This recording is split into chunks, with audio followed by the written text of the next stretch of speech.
Shalom God Lovers, percaya bahwa pada saat kita masuk hadirat Tuhan dengan puji-pujian kepada Tuhan, maka kita akan merasakan jamahan Tuhan pagi hari ini.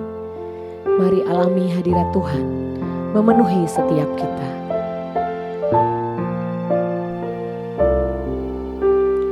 Masuk hadirat-Mu Tuhan dengan korban pujian. Masuk hadirat-Mu Tuhan, berhiaskan kekudusan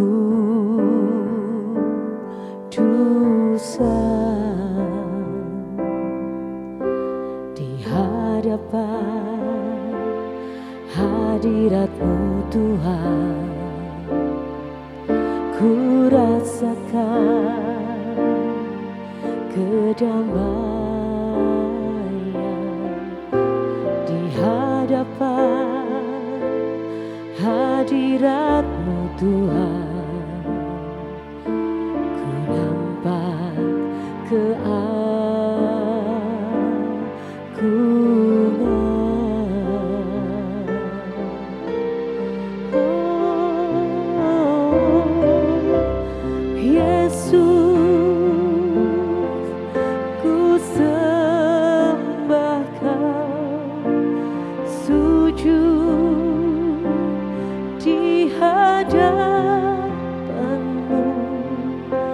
keinginan dalam hidupku hanya untuk menyembah-Mu.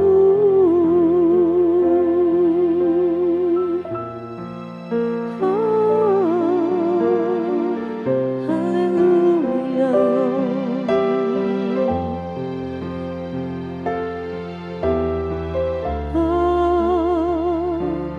Terima kasih Yesus,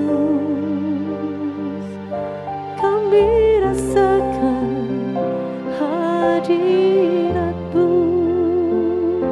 Oh haleluya, haleluya.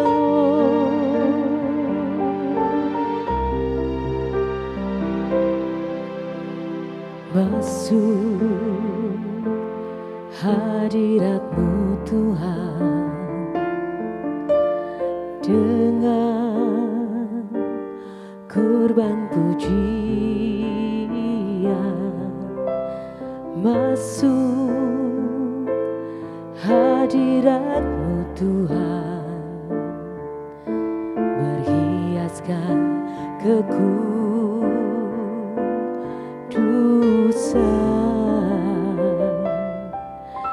di hadapan hadirat-Mu Tuhan. Ku rasakan kedamaian di hadapan hadirat-Mu Tuhan. Ku nampak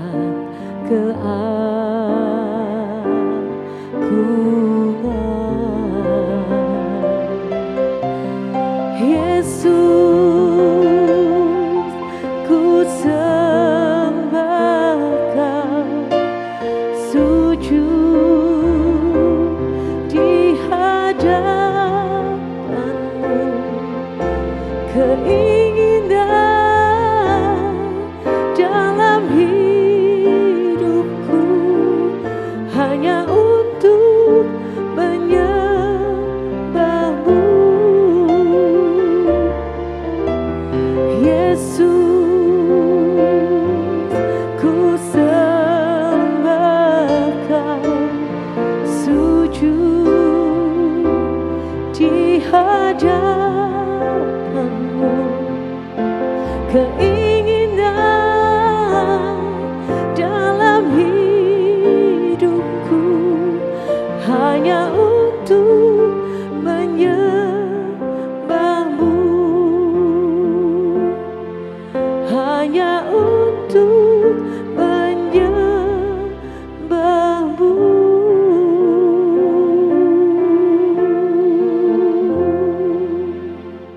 Salam, God's Lover, bertemu kembali dalam program Word from Heaven. Kali ini saya ingin mengajak kita membaca dan merenungkan bersama-sama Injil Yohanes pasal 18 ayat 15-17. Berbunyi demikian, Simon Petrus dan seorang murid lain mengikuti Yesus. Murid itu mengenal imam besar dan ia masuk bersama-sama dengan Yesus ke halaman istana imam besar. Tetapi Petrus tinggal di luar dekat pintu. Maka murid lain tadi yang mengenal imam besar kembali keluar bercakap-cakap dengan perempuan penjaga pintu lalu membawa Petrus masuk. Maka kata hamba perempuan penjaga pintu kepada Petrus, "Bukankah engkau juga murid orang itu?" Jawab Petrus, "Bukan." Nah, pertama-tama di sini kita bisa menemukan dalam bacaan ini bahwa Petrus mengikuti Kristus Yesus ke dalam istana imam besar saat Yesus ditangkap. Ketika di dalam, Petrus ditanya oleh seorang perempuan, apakah dia pengikut Yesus, dan Petrus membantah bahwa dia mengenal Yesus. Selanjutnya kita mau baca Yohanes 18 ayat 25 sampai 27. Simon Petrus masih berdiri berdiam. Orang-orang di situ kepadanya berkata begini, "Bukankah engkau juga seorang muridnya?" Ia menyangkal, katanya, "Bukan." Kata seorang hamba imam besar, seorang keluarga dari hamba yang telinganya dipotong oleh Petrus, "Bukankah engkau kulihat di taman itu bersama-sama dengan dia?"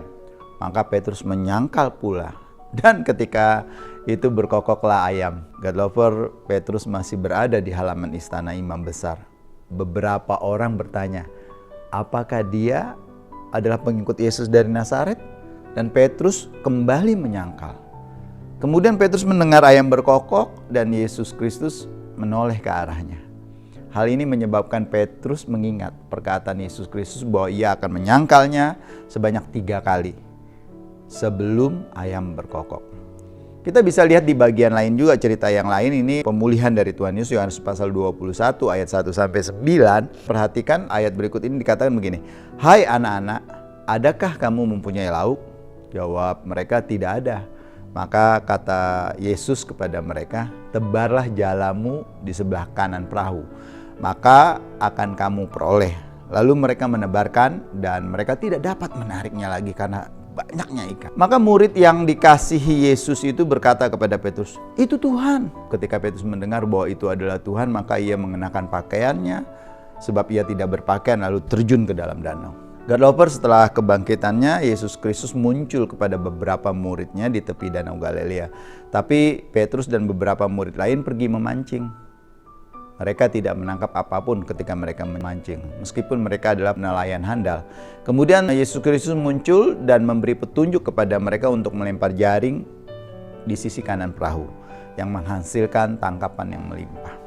Nah, God Lover, di bagian selanjutnya kita melihat bagaimana setelah peristiwa seperti itu, Yesus Kristus yang sudah bangkit itu memulihkan Petrus kembali. Kita bisa lihat di Yohanes pasal 21. Sesudah sarapan, Yesus berkata kepada Simon Petrus, "Simon, anak Yohanes, apakah engkau mengasihi aku lebih daripada mereka ini?"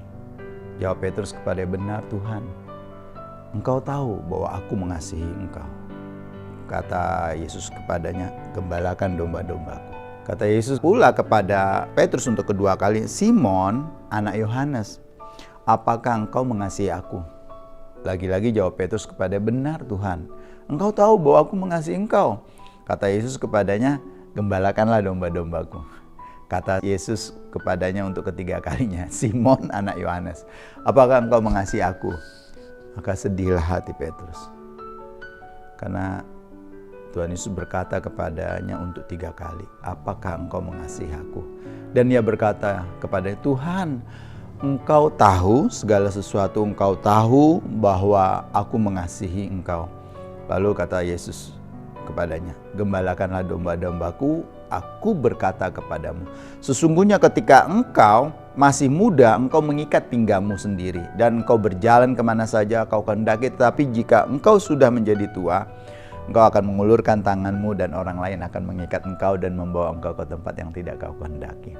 Dan hal ini dikatakannya untuk mengatakan bagaimana Petrus akan mati dan memuliakan Tuhan. Sesudah mengatakan demikian, ia berkata kepada Petrus, "Ikutlah aku." God Lovers, dalam peristiwa ini Yesus Kristus bertanya kepada Petrus sampai 3 kali, Apakah dia mengasihinya? Rasul Petrus dengan tegas mengatakan bahwa ia mengasihi Tuhan Yesus.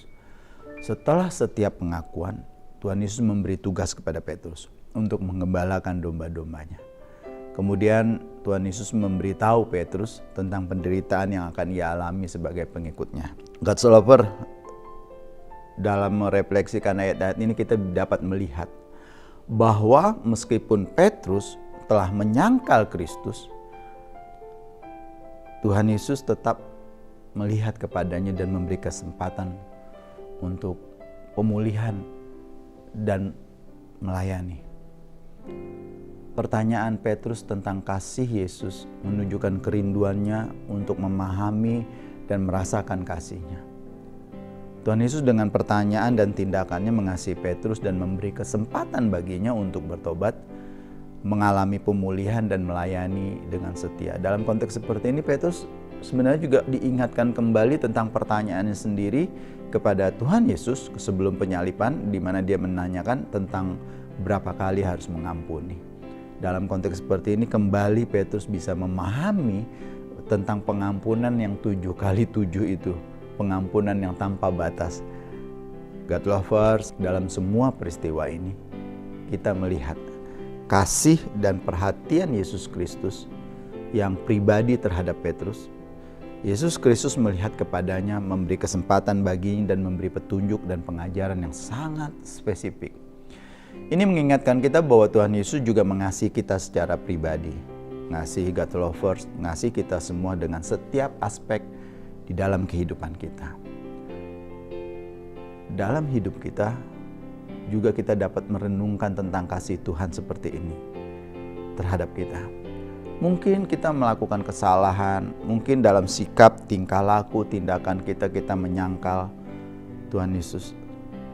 Tetapi Tuhan Yesus tetap mengasihi kita dan kasih-Nya itu begitu luas dan tak terbatas, sehingga memberi kesempatan kepada kita untuk kembali dan bertobat.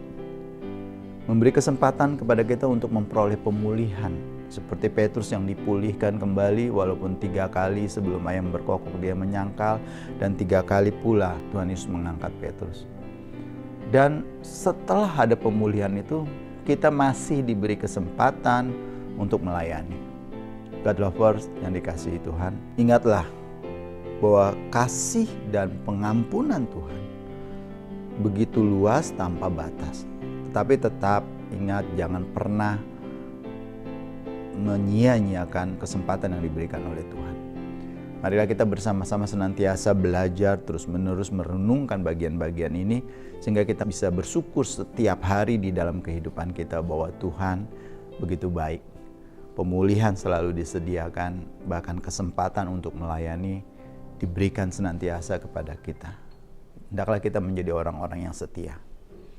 Tuhan memberkati kita.